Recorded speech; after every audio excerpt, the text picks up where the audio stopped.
จูนព្រះមានបុណ្យលោកកាយលោកពុកមានគុណឧត្តមថ្លាថ្លៃពុកគឺជាព្រះក្នុងផ្ទះរាល់ថ្ងៃថែបុត្រប្រុសស្រីអត់បីទុំណែរបស់ក្នុងលោកមិនអាចដូរទេលោកកាយលោកទឹកចិត្តពុកម៉ែធំជាងគិងរីថ្ងៃនេះកូនសូមក្រាបដល់ធរណីងូតទឹកជូនពុកសុគន្ធវីរីលើកហាត់ប្រណំបងគុំវន្ទីសូមអត់ទងសាដែលកូនធ្លាប់ឆ្កងព្រោះកូននៅតូចខំផងត្រូវផងពុកតែងរ៉ាប់រងអប់រំប្រដៅទុំយើងក្រទ្របតែសច្ចៈនៅ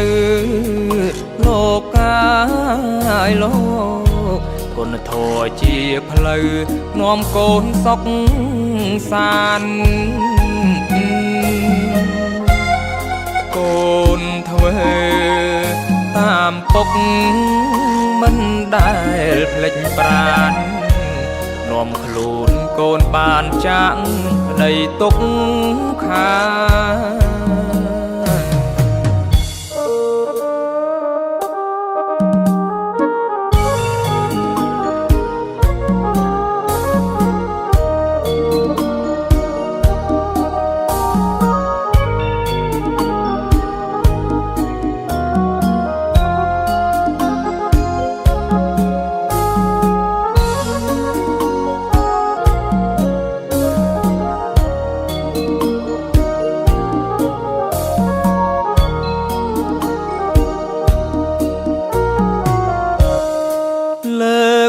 ហាត់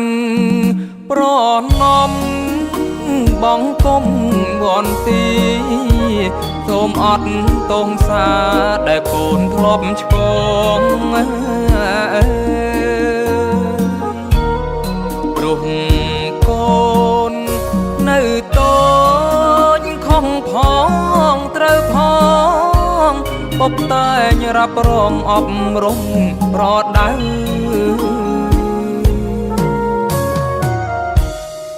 យើងក្រទ្របតែ